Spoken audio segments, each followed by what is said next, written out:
if we were to talk about closing Challengers is one location. We close that. The business is done. Like, one of the kind of joys, in theory, about having multiple stores is that closing one is more of a long-term health of the business decision, not I have to completely change the scope of my life. It's not that decision.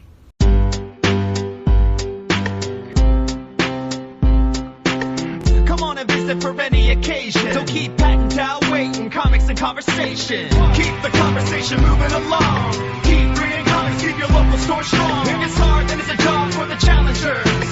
Comics and conversation, y'all. From Challengers Comics and Conversation in Chicago, this is Contest of Challengers. And now, here are Patrick Brower and W. Dal Bush. Okay, Dal, continuing with our Gen Con recap, where were we? It was night two? I rolled a 7. Yeah. And you were like, I can't believe you rolled a 7. And I was like, I rolled a 7. Yeah, it was only a 4-sided die. Yeah, I know. It was pretty amazing. Wow. That's why I keep telling that story and why I've been telling it nonstop since the last episode. Yeah, okay. Patrick, I rolled a 7. Yeah. And then I won the game because I think the game we bought was a $400 box set where you have to roll a 7. And I did. I won. So... New game from the company that makes Kingdom Death. It's from those people. That's good. A lot of miniatures. Anyway. No, Dal, it's a joke. We're not talking about Gen Con. That's in the past. We shared our experiences. We way too much. In way too much detail. It was a 2-hour episode last week, yet I've heard I'll take your word for it. I've heard nothing from anyone about the quality of it. I mean, I'm not listening to it. Also, nobody ever said anything about the echoiness of the Zach Lehner interview. I don't know. Maybe they didn't think it was as much of a problem as you did. So, I would like to start this episode of Contest of Challengers, a comics industry business podcast on the Yak Channel Podcast Network here in Chicago, a little bit differently. Dal. Patrick. What's going on in your personal life? My personal life? Uh-huh. Nothing. Okay. Well, we're caught up now. Yeah, okay. Hey, so here's a question that I had for you that's actually a business question, which is appropriate because we run a business. It's true. In Chicago. Yeah. Comic book retail. And this is a podcast about that. Yeah. On the Yak Channel Podcast Network. Here in Chicago. Illinois. 60647. You had an idea on Wednesday. Oh, man, I did? You did. The idea was to have Daniel Warren Johnson in to sign Murder Falcon. Yeah. It wasn't an idea so much as it was a question. Hey, we've had him out for Extremity, and he's come to other events that he's not the sole focus of. So I thought I would say, hey, Murder Falcon's coming up October 10th. I believe your question was, did you ask him to do a signing? And I said, no, I didn't even think of it. Okay. So I did. Uh-huh. And he got back to me. Yes. We went back and forth. So here's my question to you. Okay. Would you rather have him... Murder Falcon killed. He can't do the number 1 Wednesday release day. Okay. Would you rather have him, A, that Saturday, during the day, okay, B, the following Wednesday, or C, wait for issue 2? We waited for issue 2 with Extremity. Yeah. And some of the reason we did that was because, honestly... Well, he wasn't available, for one. Yeah, I mean, well, similar to this. But yeah. The other reason we waited till 2 is because at the time he was not... I'll be honest, as well known. He had done stuff, and he was certainly known locally as an incredibly talented creator. But for a lot of folks that didn't read, Ghost Fleet or hadn't seen his other stuff, like Extremity was his big launch as far as being an artist and a writer-artist. And we did couch it in the, hey, this way you can have read number 1 and know how good it is, so when you come back to get number 2, you can get them both signed. Yeah, and basically for us it gave us a month to create an audience that would come in and see him, instead of just... people coming in and saying, hey, here's this guy who's done this book you haven't read. Do you want to buy it and get it signed? The better way to do that was sell Extremity 1 for a month and then go, hey, Extremity 2 comes out. Come back and get that. Get your 1 and 2 signed. I don't know if that's as necessary for Murder Falcon. Right. So I don't know. He's open to any of these things. Honestly, Saturday seems like the best bet for me. You think so? I think so, yeah. Okay. Waiting a week is you might as well wait for 2. Because you're already... Yeah. Building up the audience. Yeah, I guess the difference is, do we think people that buy number 1 and we say, hey, he'll be here Saturday, will come back Saturday? Or do you think we would just happened to get them when they were shopping. Like, do you think he's a dedicated trip or I just happen to be here? Well, I mean, selfishly looking at it from our end, our goal is sell the most amount of copies. If the people who came in on Wednesday would buy the copy whether or not he's there, having him on Saturday means you hit 2 audiences. Okay. You know what I mean? Yeah, that makes sense. And I'm really curious how a Saturday event would do. We don't do a lot of them. We don't do a lot of artist events on Saturday.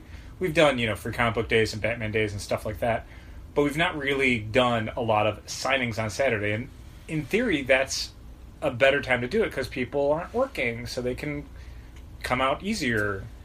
Yeah, if you're cool with it, I'd rather do it that Saturday. It's far enough ahead that we have no idea what wrestler we'll have yeah, right. on the store that day. Yeah, all right, I'll tell him that Saturday.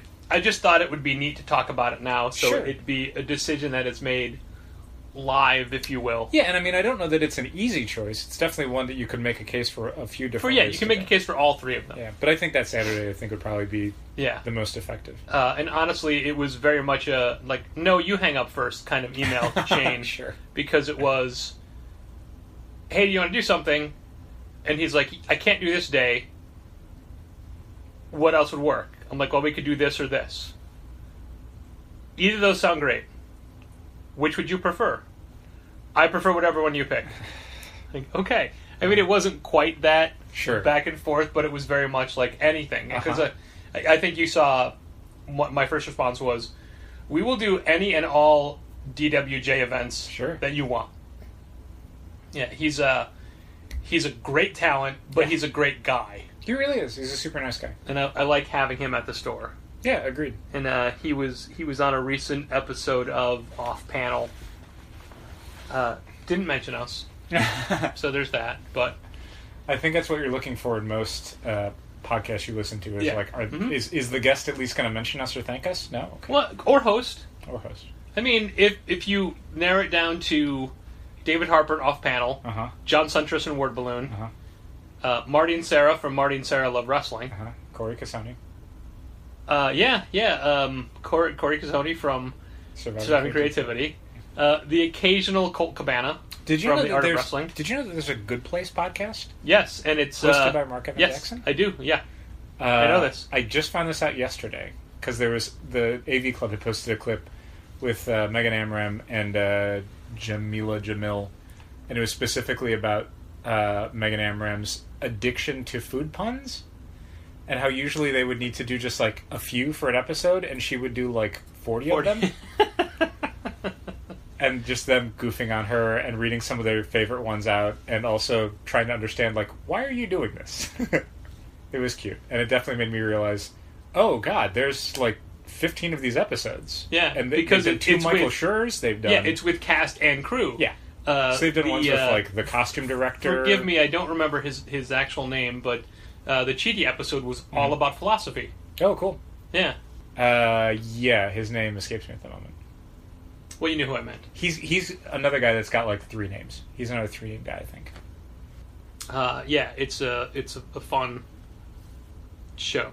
Okay, but yeah, well, I was mentioning it mostly. I don't know that I would necessarily listen to them all, but as someone who listens to podcasts a lot, I thought I'd mention to you. Well, I appreciate that. I'm on it. However, I can honestly say that they have never mentioned us so far. True, but I doubt that they will, man. It seems unlikely, but not impossible. So I was going to say that it's been several weeks since we sat down and talked about things in the comic book industry, but that's not true. We snuck some stuff into the Gen Con episode. Stuff last week, and not a whole lot has happened so much in the preceding week or the following week. Yeah, I don't know. I don't. Well, that was awkward. So I've got a couple of different topics. Okay. One is Brian Hibbs' recent column. Yes. Okay. The other is I've worked a little bit extra this week. So I had a little bit more time at the store, and I read a bunch of Image #1 PDFs. I read 2 new ones this week. I assume we read 2. You read 2 of the 3 that I read. Yeah, Cemetery Beach by Warren Ellis and Jason Howard, and Man-Eaters #1 by Chelsea Kane and Kate Nemchek, and on and on. I also added 1975 to that pile. Okay, I didn't read that yet. Yeah, it's good. Okay. Yeah. Yeah, I'll definitely check it out, but it was, of the batch of PDFs that Image sent, it was not the top of my pile. I also read Lodger from Black... IDW? Yeah. Black Crown? Black Crown.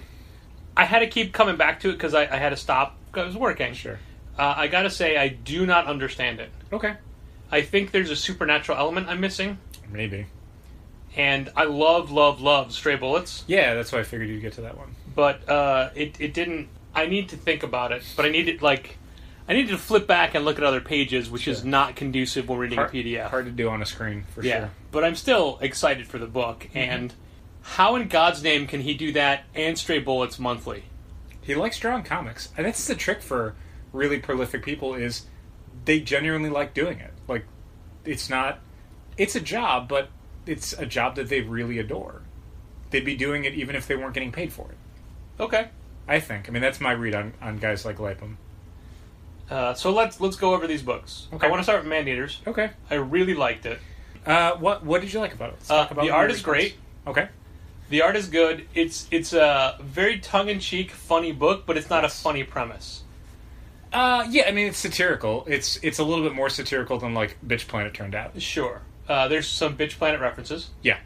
But I will tell you, for being a very feminist book, when I was describing the premise to Donovan, she just rolled her eyes at it. Yeah, I think sometimes when you're explaining the premise, you have to mention it's a team of women doing it. Yeah.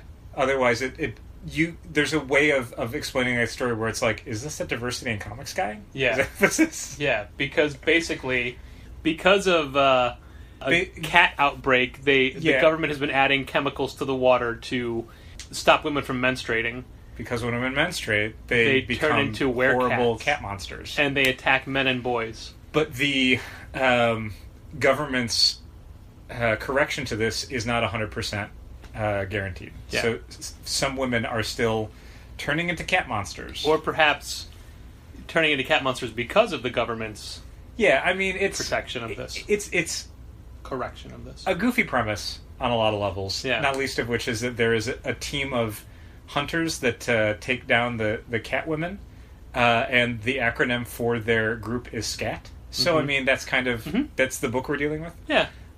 It was pointed out, I think, in Images Solicit that this is definitely intended as a teen YA sort of title. Yes. It is not a mature reader's book. It is for readers who have just gone through Raina's books, but aren't ready for Bitch Planet. Right. It definitely is a kind of an in-between phase of that. So it's funnier and a little lighter than something like Bitch Planet, but it's definitely like for an audience that will grow into Bitch Planet. Yeah. If that makes any sense. It makes perfect sense. I didn't love the first issue. Okay. I do feel that, I'm like, oh, that's it? Uh-huh. Yeah, it's hard, when you're reading a PDF that doesn't have page numbers, it's hard to go back and say, oh, this is page 22 or 20, whatever it is. This is definitely part of a group of Image comics that I'll read issue 1 and go, that's going to be a great first volume. Okay. You're still got to sell people on issue 1 and 2 and 3 and 4. And that's... I wish it were a stronger first issue so I could more reliably say, this is worth your time and money. Like, this is a thing where you're going to read issue 1 and go, I don't know, so I hope issue 2 delivers, and I hope you come back for issue 2. But, I mean, some of the back matter stuff is really great. Oh, yeah.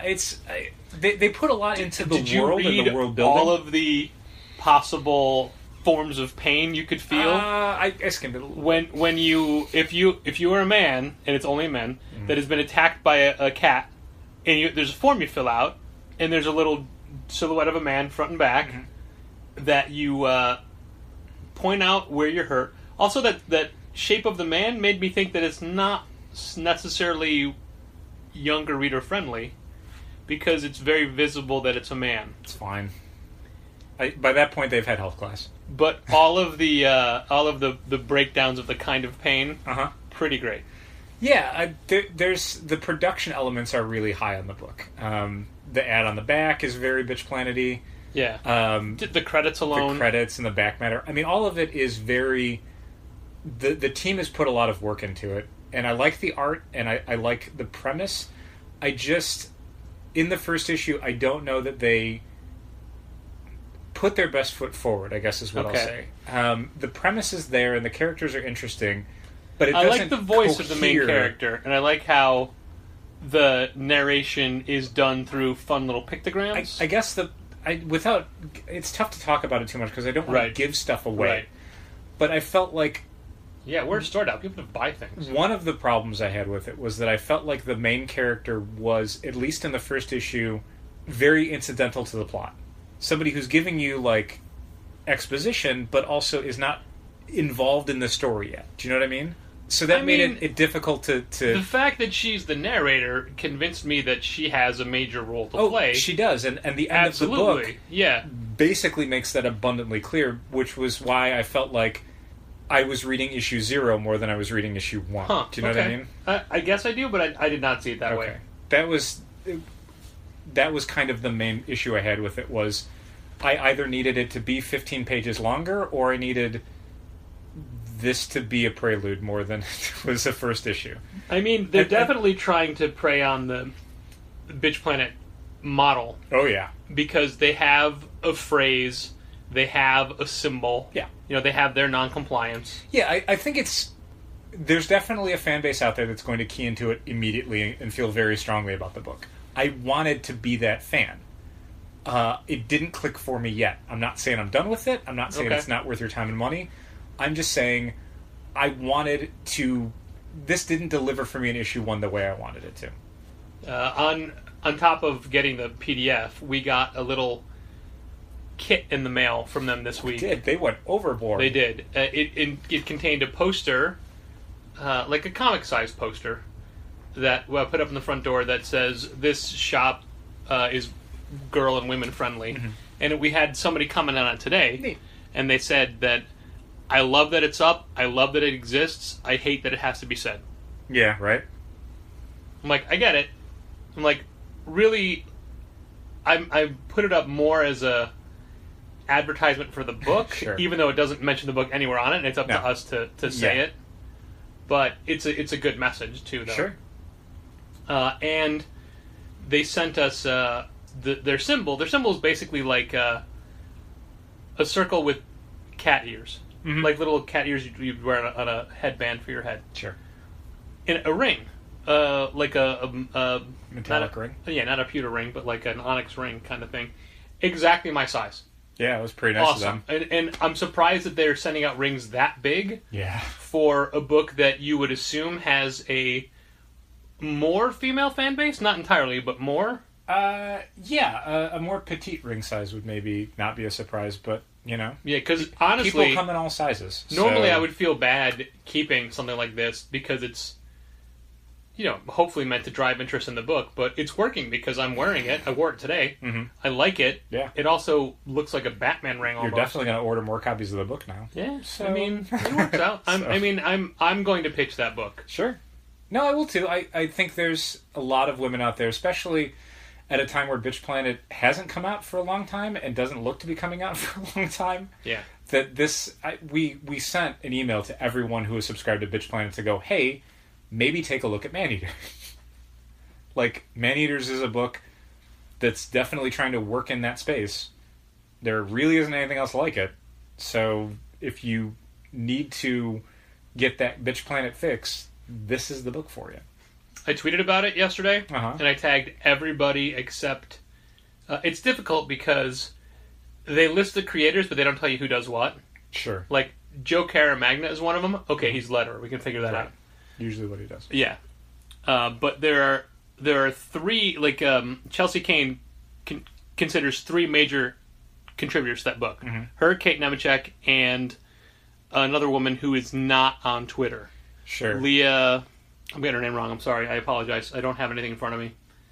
I can't look it up on my phone. But I think she's the designer, maybe. Yeah, she's a designer.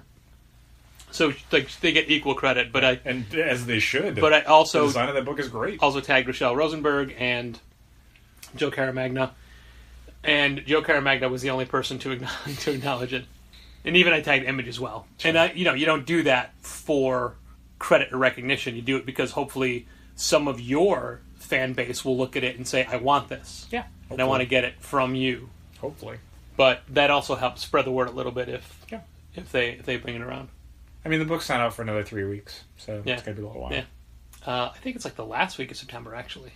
I mean, it's in FOCs this week, so right? it's But I thought 3 to 4 weeks out. All right, Cemetery Beach. Cemetery Beach. I really liked issue 1 of Cemetery Beach. I did too. Warren Ellis is a guy who's kind of up and down for me at Image. I really like Injection. I did not care much for Trees, which was, I think, the last Jason Howard book, if I'm remembering correctly. That is correct. Cemetery Beach takes off like a goddamn rocket. It's got its exposition right up front in a way that's totally digestible and understandable. Yeah, the exposition out of like basically the first person narration that we got in Maneaters, we're getting as dialogue. Yeah, and it's a fun scene, and it flows very well, but it also tells you everything you need. Yeah, and it sets up a world that I didn't get from the solicit, so I went into this like, oh wait, what? What is going on? Yeah, what is the story? Yeah. So I don't want to give any of that away, but I really enjoyed it. It's a very cool kind of mismatched buddy cop action comedy, heavy on the action kind of book. It's a lot more fun than a traditional Warren Ellis book is. It definitely has a little bit more of I don't want to say sense of humor, but its protagonist is less of the like grumpy brooding asshole and more of the like Chris Pratt style action hero. So I really dug it. And I didn't realize it until I thought about it, but I have a soft spot for sci-fi stories with a historical context. Like what people thought the future would be like in, at the World's Fair. Yeah. Like, shouldn't we all have flying cars and things by now? Everyone should have their own personal jetpack. Yeah, and school things is like a pill you swallow or whatever. So when stories have that aspect to it, while also not being a period piece. Yeah, it's like a sci-fi story if Terry Gilliam did all the design on it. Okay. It's that kind of thing. Where it's yes, but also no, that would never. But once upon a time, people thought maybe sure. Yeah. No, really strong first issue. Yeah, very fast-paced. Really glad I read it, because it was a thing that I don't know that I was looking forward to so much. I would have read it when it came out. Yeah. But I definitely plan on ordering a bunch more, because I think it's a very accessible, fun action comic in a way that is tricky to do. And it's to Warren Ellis' credit that he's worked with Jason Howard long enough. And Jason Howard does some fun stuff with his design on this. It brings in some scratchy Riley Rossmo kind of stuff. But Warren Ellis kind of gets out of the way of the art team. But fuller than like Riley Rossmo relies a lot on squiggly toned lines. Patterns and things to fill up space. Yeah, that's true. It's there's a long sequence in the book that is dialogue free, and it just I'll need to. You never miss what's going on. I love that the story flowed so quickly without words. Yeah. And I need to go back and revisit it in print because double-page spreads. Yeah, a couple of those didn't come out super good in the PDF, but there was only a couple. There was like one, the first double-page sequence I remember them doing, it was like, oh, this is not two formatted pages together. That would have looked cooler if they were side by side, and they're not. Mm-hmm. I tell you, 1975 #1 had the amount of dialogue I expected Cemetery Beach to have. Oh wow! Okay, yeah. I'll read it. I think you'll think it's fine. Sure. And acknowledge it for what it is and move on. I don't think you'll keep up with it. Yeah, I mean, like Rumble, different writer and artist, but like in my head, I'm putting 1975 and Rumble kind of in the same space. And completely warranted. And Rumble, I liked the first issue okay, but I didn't feel like I needed any more of it. I can still recommend it to people. I know who that book is for. 1975 is basically a story of a cab driver in 1975 who every night is attacked by supernatural creatures for some reason we don't know. Okay. We get a little bit of a flashback, but it's a very much warriors. She's a slayer, right? I mean, it's more than possible. Sure. It has the Joe Casey got the rights to Buffy the Vampire Slayer from Dark Horse. Oh my god. It is the feel of The Warriors, the movie The Warriors, but with a supernatural aspect. Yeah, I mean, that was always, 1970s, mid to late 70s New York was generally depicted in pop culture as a unsurvivable hellscape. Right. Like, so the sun goes down, everybody get indoors because it's just feral teenagers roaming the streets, murdering anyone they come across. If you're a fan of, like, The Get Down from Netflix, or Escape from New York. No, I was going to say... The Deuce? The Deuce. Okay. Yeah, those are similar time periods, and this fits in that well. Sure. And the... Deuce, I think, is a little earlier. Deuce, it's 70s. Yeah, but it's like early 70s. Okay, but I mean... Anyway, sorry. I knew you. As someone who was alive for the time period of the Deuce and the time period of 1975, not a whole lot of difference. Okay. But anyway, it sets that kind of New York nightlife kind of... Sure. And very Warriors because there is a DJ who's narrating. Okay. Very much a cross between Venus Flytrap from WKRP in Cincinnati and the DJ who I can't remember the name of from the Warriors. Also, of the 3 books, it was... I don't want to make it sound bad. It would rank number 3 of the 3. The least compelling. Yeah, but still, when was the last time you read 3 image number 1s in a row and said, yeah, okay? Yeah, it's a tough time for Image right now, and a lot of retailers have brought up kind of how difficult it seems to separate the wheat from the chaff with Image. They release a lot of books, and sometimes they're big names, and sometimes they're small names, and there's a lot of different genres they're operating in. And it can be difficult to sort of figure out, like, which of these should I order a bunch of, and which of these are going to be any good. And, yeah, without reading 1975, I can't speak to that. But I thought Cemetery Beach #1 had an excellent first issue that's going to be very easy to sell. And I think Maneaters is a book that's going to mean a lot more to challengers over time, but a first issue that maybe was not the home run I wanted it to be. Going back to Cemetery Beach, if you look at our numbers, our personal sales numbers for Inception, or I'm sorry, Injection. Sure. I always do that. You do. Injection, or even what Trees was at. Sure. Those are not what we would consider prime Warren Ellis numbers. No. But I think that Cemetery Beach has a good chance of appealing to everybody that he used to appeal to and new people. Yeah, for sure. I think there's definitely Warren Ellis things in there, so if you like stuff like Planetary and if you like stuff like Injection, you'll find what you're looking for in there, but then there's plenty of other stuff where it's like, oh, I didn't realize he could still write this sort of stuff, or I don't think I've ever seen him write this kind of character before. This is really fun. But another comparison specifically between Maneaters and Cemetery Beach, like Cemetery Beach is doing what a lot of Image books do now, and it has on the back or inside the back somewhere, it'll show you like the first 4 or 5 covers with a date underneath it telling you when they come out. So if you see it, they have a cover design theme that works through the first story arc. And all of Warren Ellis' books kind of have a specific look to them. Like, not a universal look. Yeah, not like a Hickman thing. Right. But the thing I like about Maneaters is so well designed that they don't waste any space. No. Like, the inside front cover of Cemetery Beach #1 is, it's got a fun image on the background, but it has written by, drawn by, lettered by, here's the indicia, here's all that stuff. Maneaters works everything into, like, you gotta find it. Sure. Like, they don't have the set credits, and they're not, every page is content for that story. Where Cemetery Beach is very much, here's a Warren Ellis #1 issue as far as the layout. And while it is a unique design amongst itself, it's almost bland because of how specifically similar it is to other Warren Ellis books. Okay.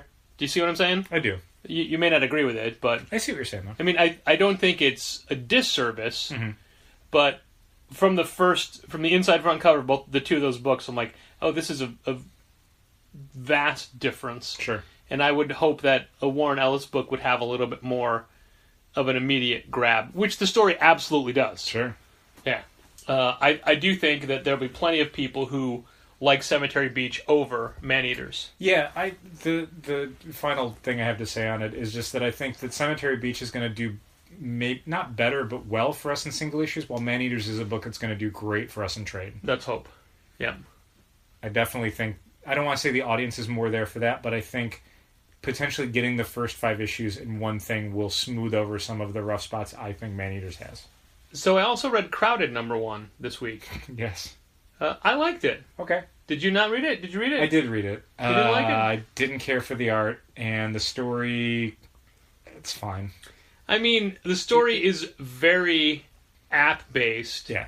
In a way that's satirical. Yeah, it's a good premise in search of interesting characters. Is how I found the first issue. I agree with you about the art. In fact, I also think that the first issue cover, the A cover, isn't great. No. I mean, I guess it gets the premise across, but then when they show you the A cover to issue 2, I thought, that's a bad cover. I think both the B covers are better. Yeah. And better at drawing people. I thought the premise is interesting. The idea of like a crowdsourcing app for assassinations, and just the idea of everything being like an Uber style gig economy. Yeah. Like she finds a bodyguard through the Defend app. That's a clever idea. I genuinely didn't care about any single character in the story. Not a single one of them. Okay. The more people they introduced, the less I cared about any of them. So by the end of issue 1, I'm like, all right. I'm honestly interested as to why everybody wants to kill this woman. I mean, I'd want to kill her. She's super annoying. Yeah. But that's the point. Yeah, I guess. I mean, it's reading this, I'm like, I see why Rebel Wilson optioned this. Yeah. I can see why what character she plays in this. Yeah. In a heartbeat. Yeah, okay, sure, yes. Yeah. It's now the pick of the week because we're just about out of Pearl number 1. Sure. And that's it was that or Extermination. Sure. Pearl number 1, I also really enjoyed that. Yeah. The new Brian Michael Bendis, Michael Gaydos book from Jinx World, the new imprint from DC. Yeah, as stated on the cover, that is the creative team that brought you Jessica Jones back in the day. That's right. I like Michael Gaydos' art on this a lot. The color is very interesting. Yeah. It's a lot of blues and pinks and stuff. I think it's a very cool palette. I'll grant you that not a lot happens. Yeah, but that's okay. Some of the joy of Bendis' more creator-owned stuff, less of his superhero stuff, has been how unreliant it is on plot.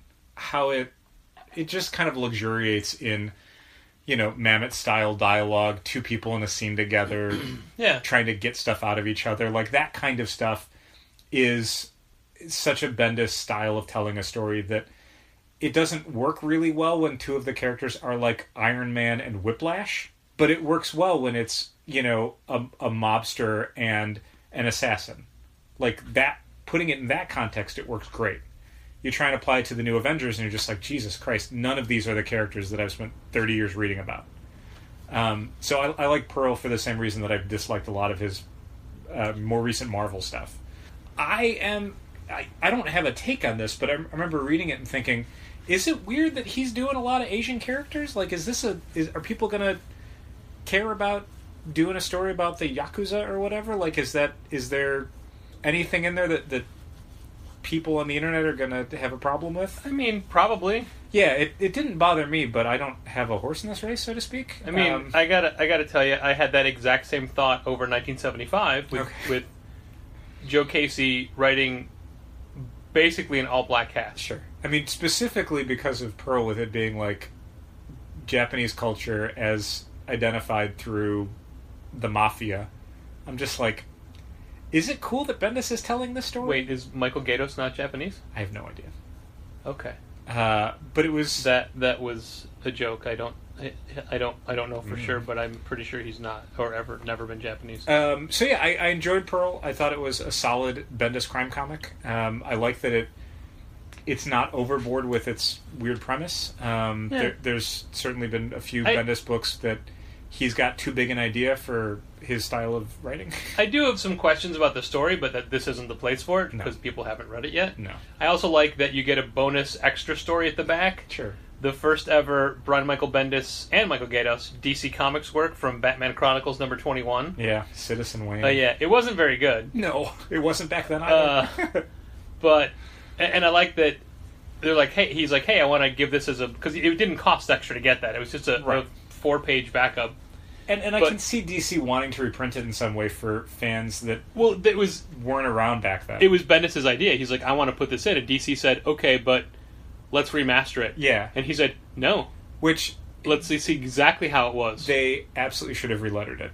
The lettering is terrible. The lettering is terrible.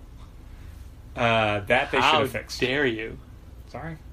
That was Janice Chiang. It was a long time ago. Look, that story was not great for anybody involved. They were all very young. They've all gotten way better. I don't know if I love the idea of creators who are so far along in their career going, you know what I'm going to toss into the back here? something I did really early on before I knew what I was doing. Like, well, okay, man, that's a huge trust in your audience to not judge you by that. What I find most interesting is that it's like, hey, this is Bendis' first DC work. He wrote Batman. He didn't. It was an Elseworlds. And also there's no Batman in his story. Yeah, it's a Citizen Kane goof. Yeah. It's called Citizen Wayne. Yeah, and there's literally no Bruce Wayne. Yeah. So, what have you.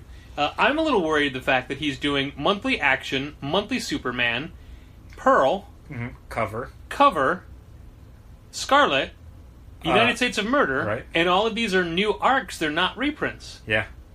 It's some of the more creator-owned stuff, like United States of Murder Inc. And they have to be like 6-offs or whatever. I'm wondering how much of the writing was already done. Okay. I don't know anything, so it could be 0.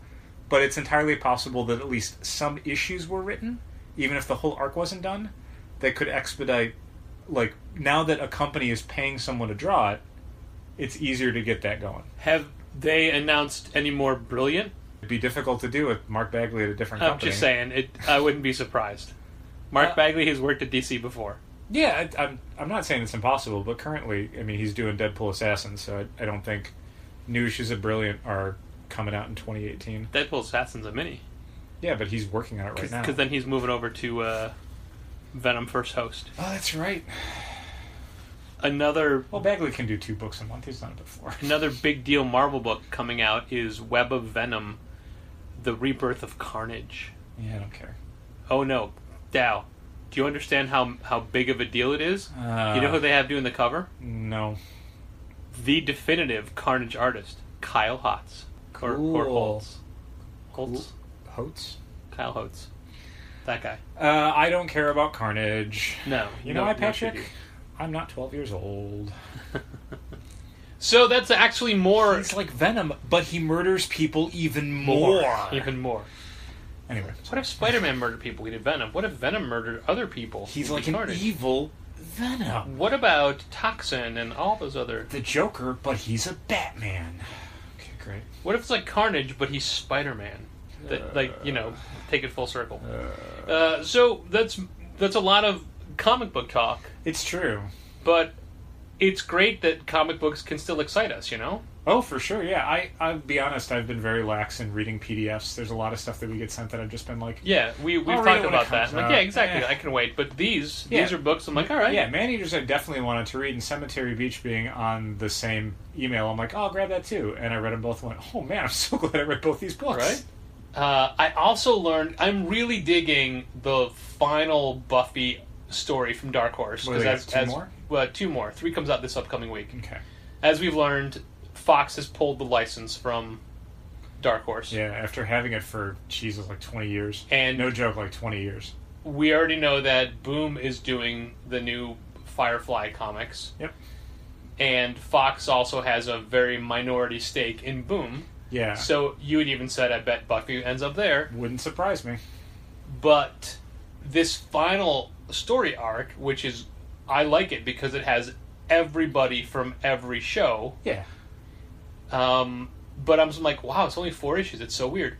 Turns out that was Dark Horse saying to Joss Whedon, you get 4 to tie everything up. That's it. It has to be done by here because the collection has to come out here because at this date... We can't sell anymore. We can't sell them anymore. We can't even sell the old stuff. All of that stuff gets liquidated. That's your window. So I read an interview with Joss Whedon. He's like... Yeah, I read some of that too. There's a lot of stuff we wanted to do, but now we have to really do it, like...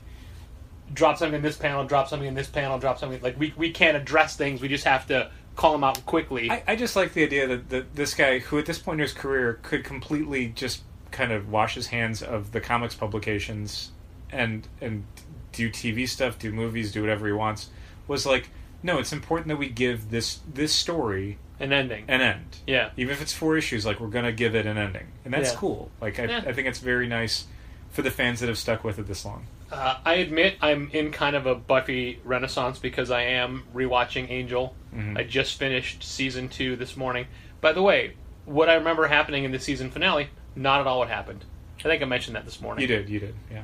Yeah, so we don't because we had been talking about it previously because you were mentioning episodes you were on, and I have not watched Angel season 2 since it aired. Yeah, same with me. So I'm trying to remember, like, what was the plot line? And you had mentioned like something they were doing, and I'm like, oh, so it's Pylea, like that's what's coming up is like the Wolfram heart stuff, like, yep, because that's where they get Fred, because Fred doesn't show up full time until season 3, and I remember the Gruselage being short-haired Gruselage in modern day Los Angeles with the team for an arc.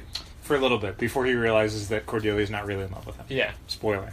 But I didn't remember that he didn't come back with them, so he has to somehow find his way to them in season 3. Yeah. I remember it happening, not early, but pretty early in the season. Because you need to still have the audience remember who the Gruselog is. Well, I remember... by that point, he hasn't shown up for 3 months.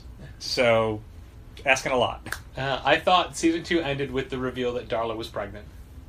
But clearly that's season 3. I think it's the end of episode 1 of season 3. Okay. She's at the bar and like you turn and like she's gigantic. Well, hey man, I don't know. I haven't seen it yet. I think it's where we're at. Dal, spoilers please from 2001 that you've already seen. That I've already seen. 2001, is that right? Yeah. Jesus. Maybe 2002. Angel started in 99, so 99, 2000, 2001. Yeah, 2001. I could look it up, but I don't want to. 2001. I'll take your word for it. Yep. God damn, that's a long time ago. Holds up though. I mean, technology's weird, but anyway, that's a TV show and not on topic. That would be like us talking about plastic toy robots for a while. Let's not do that. I'm fine with that. So Brian Hibbs' most recent Tilting at Windmills column on the beat, comicsbeat.com, talks about the decision behind closing a store. Mm-hmm. He's not necessarily... He's got 2 stores. Yeah, specifically it's the decision behind closing a second store. Yeah.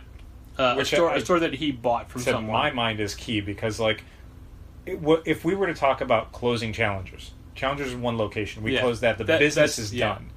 Like, one of the kind of joys, in theory, about having multiple stores is that closing one is more of a, like, long-term health of the business decision, not I have to completely change the scope of my life. It's not that decision. So we're not going to talk about his decisions. I want to talk about what we would do in that situation. I don't want to buy his second store if that's where you're Here's going. a quick recap. I don't want to buy it. He has a store. He's at a store for 20-some-odd years. Very long commute. And another store in his neighborhood...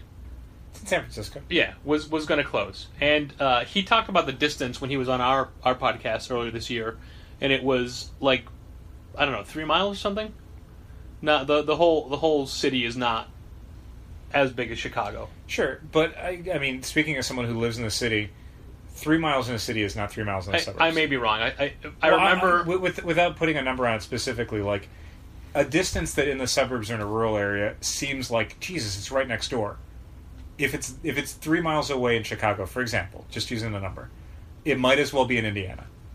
Like, there's no way you're competing with you're not cannibalizing your customer base at all. It is a completely separate market because, Jesus Christ, in a city does no one want to leave their neighborhood. Sure. If they can avoid it. But I remember the number, both of us saying, oh, that's not very far. Anyway. In retrospect, it's probably very far away. Like, because we've talked about one of the theaters that we'll occasionally go see movies at is the Landmark Century. And on paper, Landmark Century is... Yeah, I know, but getting to it less than 5 miles away. But it's less than 3 miles away. Yeah, it's definitely like you have to make plans to do it because it's not the sort of like, I'll just go do that real quick. Right. That's half your day. Anyway, sorry. Basically, his store was going out of business. He thought, I could do something with the store, so he bought it, and it became the Comics Experience Outpost. The difference between the 2 stores is the main store is very heavy into graphic novels. The Outpost is almost solely single-issue periodicals. Mm-hmm. And despite back issues, I believe, his best efforts, it hasn't changed. So they're 2 completely different stores that rely on 2 completely different aspects of the marketplace. And while Outpost is profitable and he makes a little bit of money from it, as a retailer, he is not happy with the long-term future of periodical comics and doesn't know if it's worth re-upping a lease to continue to have a store that is focusing on a particular product line that may not survive in that form. Yeah, in general, it sounded like what he had was a lack of confidence in the companies that are essentially running the periodical side of the market being able to do that in a healthy, continuous way. And I don't blame him. Sure. If that was as big a part of Challengers as it was for the Outpost store he's got, yeah, I would definitely be concerned about an additional 2, 3, 5 year lease. Right. And he also talks in the article about potentially moving to a different location that might have more foot traffic, but is all of this worthwhile when... But it'll definitely have higher rent. Yeah. Yeah. But again, is that worthwhile to do all that, to spend that money, to risk that, when the audience that you have for that store is not necessarily a good long-term bet relative to how the industry is going? Now, he did say that over time, and again, this was when he was on our podcast, he's gotten some of the Outpost people to become regular Comics Experience customers, like people that didn't know. Sure. Or, so I'm under the possible misconceptions that were he to close Outpost, he would get a decent number of Outpost customers and or subscribers to make the regular Comics Experience their normal shop. I mean, it's possible. But I think he would also lose a lot of people, like people that wouldn't do that, that would find there are other stores in San Francisco. Well, and also, like, if you have essentially two different kinds of stores, a comics store and a bookstore, while if you close the comic store, some of those people will end up shopping at the bookstore, some of them won't like shopping at the bookstore. Right. You're not serving that audience in the same way. So they'll find somewhere else. Yeah, or just stop altogether. Right. Like, either way, whether they stop or whether they go to, like, Isotope or something, which I don't know geographically where they are to see if that's feasible. No idea. But either way, that it affects his bottom line the same. Sure. They're just not shopping with him. So the ultimate question is, what would you do? Yeah, I could definitely see closing the Outpost without knowing the numbers for sure, but just taking what he puts forward in the article. I'd probably let it go. Like, it's something you've done for a few years. It's not the identity of your store. Assuming the people who work there will be taken care of in some way or won't be impacted by it. Yeah, sure. I could see letting it go. You came into that quicker than I thought you would. Sorry. I honestly hadn't given it a ton of thought, and right, mostly I don't have any skin in it. Right, and you didn't know that I was going to ask you that. No. Like I mentioned kind of at the top of this discussion point, closing your only store is a huge decision. That's, life or death for your company. Closing a store, it's a lot easier to do. Yeah. Because you still got your main store. And he points out in the article that, his livelihood is derived from the main store. So, he could close the Outpost and still have essentially the same quality of life he currently has. So I bet he'd probably sleep a little bit better, a little bit less stress, a little bit, I mean, and, without knowing, how involved he is with either store, like, there's definitely going to be a little bit less, more time, basically. The time you spent doing Outpost stuff, having to, whatever element that you had to be personally involved with, now you don't. Now you can do other things and new initiatives and spend time with your family and, Jesus, 100 things. Like, you get that time back. Yeah, no, my gut instinct would be to close the Outpost. What I'm taking away from all of this is that second locations are just bad news. No, this is the thing. Like, if we close Challengers and we ever decided, like, we should do another store. When we close Challenge... Then it becomes a lot more difficult to sort of have the narrative of this is a good idea when it's like, but we did that one and it didn't work. Why would we do this one? But if you close a second store, you just close the second store. You still got your main store. You can open another location or whatever. It's not the end of anything. It's just one side project didn't work out. If anything, think about it in store terms. We might have a different product line. We stock that product line for a while. Maybe it's huge and we keep it all the time. And oh my God, it's a huge part of the store. Like, Sidekicks, for example. Other times it's something that we do for a little while and then we go, that was fine. We're going to end it, though, because it's not worth doing anymore. Like the graphic novel rental program. Like the rental program. If you only carry one thing, if you're only a comic book rental service, Closing that service is like, well, Jesus Christ, now what? Now we got nothing. But if it's one of several things, close one. Use that energy and space and do something else. My line about second stores being bad news, that wasn't legit. I know. That wasn't... Okay. I didn't think it was. I thought you did for a second, actually. Oh, no. You went into... No. Okay. Well, there you go. Okay. That's good. I think second stores and potentially third or fourth stores are great ideas. Moving on to a busy week at the store. Past couple weeks, we had... we did talk about Zach Lehner and Danielle Corsetto and even Ron Simmons, right? Yeah, we did that. Okay, good. Let's say yes. So then let's move forward. Two big events at Challengers this upcoming week. Starting with Wednesday, we have Mike Norton in for the Lil Donnie Executive Privilege hardcover, which is a thing that Mike has to do. He's compelled to do this, and will continue to do so until there's... It's his catharsis. It's his way of getting through, 2016 to question mark. It's also our catharsis, just as reading it. It's good to laugh. Yeah.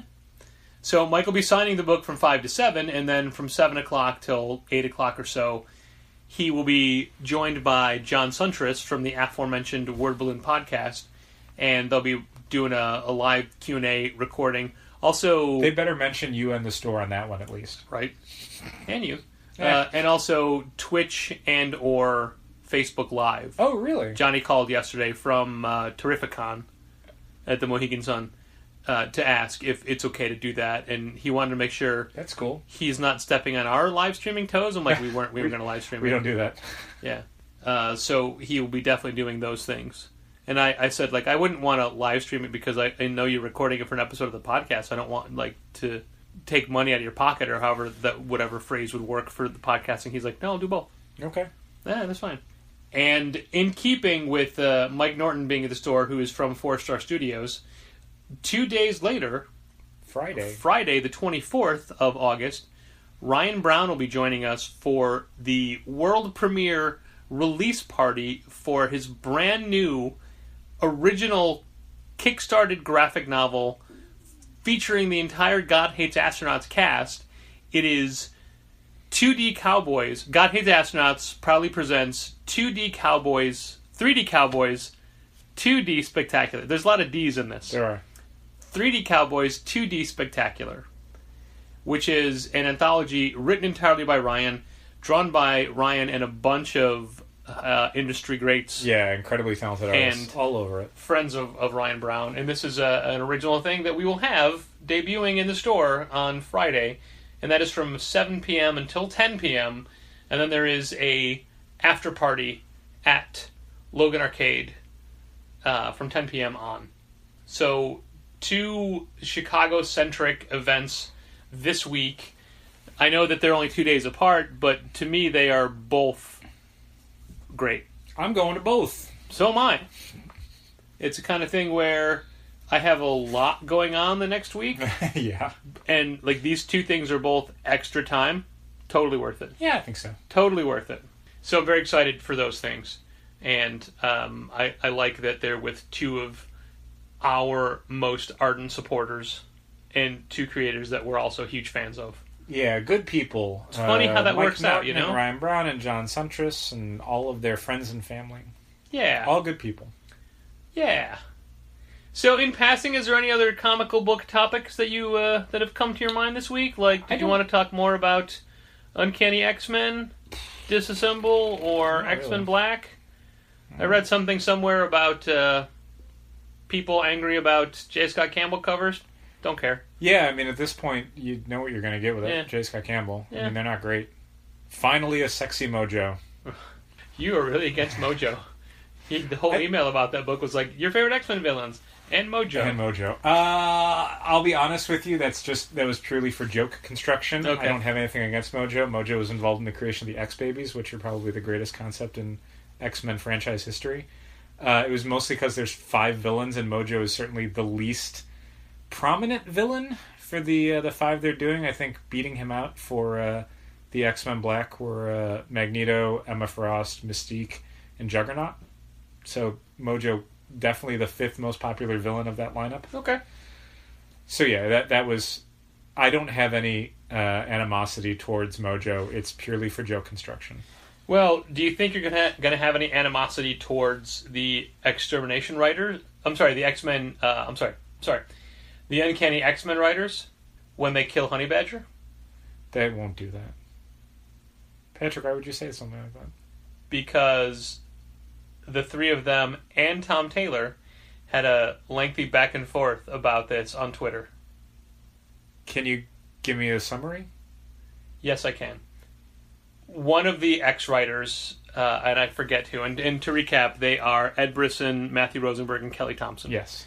One of them changed their header image to a cover, maybe the Lionel Francis U, maybe something else, okay. Maybe that David Marquez image, but the way it's positioned, it cut off Honey Badger's head. She has no head. So somebody mentioned that, oh, look, he cut off her head, and that started a whole, it's true, we're killing Honey Badger thread. I don't think so. To which Tom Taylor is like, you better not. I don't want to say... Hold on, you asked me to recap it. Right. No, I was going to say, I don't think you can't, but I think you can't. So then it became a division, like, Matthew Rosenberg is like, look, we're doing the story, and... Kill your darlings, and who's more darling than Honey Badger? Tom Taylor is like, you do this, we're at war. Sure. And Kelly Thompson says, Tom Taylor, you have my axe. Kelly Thompson knows from good characters. And Matthew Rosenberg says, if I kill her in my book, she's dead in your book, to Kelly Thompson. And Ed Brisson goes, you guys, this is pointless. I've already killed her in Extermination. It spiraled out from there. Sure. Obviously a joke. I don't think anyone's killing Honey Badger. Sure, but what better way to make it real than start it with a joke? Even if you did, she's an X-Man. Killing them doesn't mean anything. As you expected, what do you think is going to be the conclusion of Extermination? Honey Badger gets killed? No, you don't. That's not what you said. I just said it right now. But that's not what you've been saying. Who said murder? No one said murder. Why did you say murder? Cyclops comes back. Cyclops comes back. He probably doesn't, though. But that's what you think is going to happen because you've read that. X-Men comics for decades, and that's usually what happens. Although I said that before I knew X-Men Disassembled was coming, so now I think he comes back at the end of Disassembled. In Uncanny X-Men Disassembled? Yeah. So that Jonathan Hickman can write him. What did I say? Oops. I don't know anything. Who? Looks like you've never read comics before, Dow. I don't know anything. Jeez. Stay tuned for New York Comic Con. Yeah, right. Right? I'm just saying, if you have a show that's in early October, the solicits for January come out at the end of October. Yeah. So maybe if you have an event that's running through the end of December 2018, New York Comic Con is where you talk about what happens next. Now, traditionally, January is not a month where publishers put out major new launches, but that model has changed so much over the years, it doesn't matter. To be blunt, something new has to come out. Yeah. Companies like Marvel don't get a month where they can't release a new series. They don't get to say that. They don't get to look at the calendar and go, well, we can't release anything new here. Something's got to come out. I still wish that they would mitigate their schedules better with, why do we have 3 number ones this week and then nothing next week? It's not a great idea. No. It's and I also think Image should only ever release 1 number one a week. I've been saying that for years. I know. I agree with you. Hey, unrelated to all of this, I'm curious, recently, with past episodes of Contest of Challengers... A comics industry business... Oh, sorry. I was literally going to do that. Oh, shit. Yeah, Not again. I was literally going to do that. Not counting last week's because it was Hodgepodge. How is Hodgepodge doing? He's good. The brand new Stoplight Roses album is out. You can get it on Bandcamp. They had a successful record release party. Thanks for asking. Has anyone called Mike Hodgin... Hodgepodge? Hodgepodge? I'm sure. Okay. I'm sure. Sorry, go on. Hodgepodge. Inadvertently, or I guess unrelated, I had another really great Challengers customer review of the Divorce Gun album, The Waning Days of the World. Okay.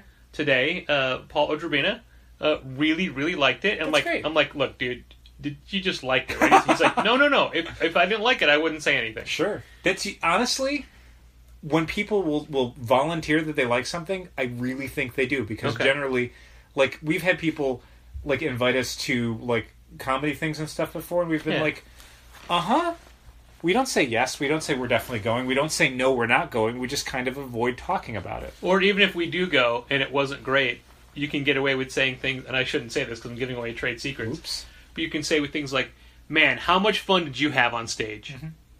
You know, that doesn't say anything about if I liked it or not. Right. But anyway, so recent episodes of Contest of Challengers. Well, I was going to point out that Paul liked, he's like, yeah, songs 2, 4, and the last one are the best. I'm like, all right, well, I didn't write 2, so thanks a lot for that. No. It sounds to me like my voice is lower and more gravelier at the end of every episode than from the start. I'm just curious if it comes across that way. Because I have been having voice issues recently. I see. The longer I talk, the harder it, like the rougher it gets. Okay. And I don't expect you to notice it because you have to listen to me all the time. But yeah, I'm just I curious. tune you out basically 99% of the time. That's true. But I'm curious if now that I'm pointing it out, if people will hear it in the future and if they can say yes or no. Oh, okay. I don't know. I hear it, and more than that, I feel it. My throat is rougher. Okay. And it's it makes band practice really challenging lately. Whoops. But that's neither here nor there. What is here is this, which you just listened to. So thanks for listening. And keep reading comics. You were supposed to say, and what's there is keep reading comics. No, I'm not doing We were doing here and there. Were we? Okay. We hit a whole bit. We did? I mean, you can pick up on these things. Sometimes. Well, if you didn't tune me out, you'd get it. That's probably it. This has been Contest of Challengers. Thanks for listening. Keep reading comics. Challengers is located at 1845 Northwestern Avenue in the Bucktown neighborhood of Chicago. 773-278-0155.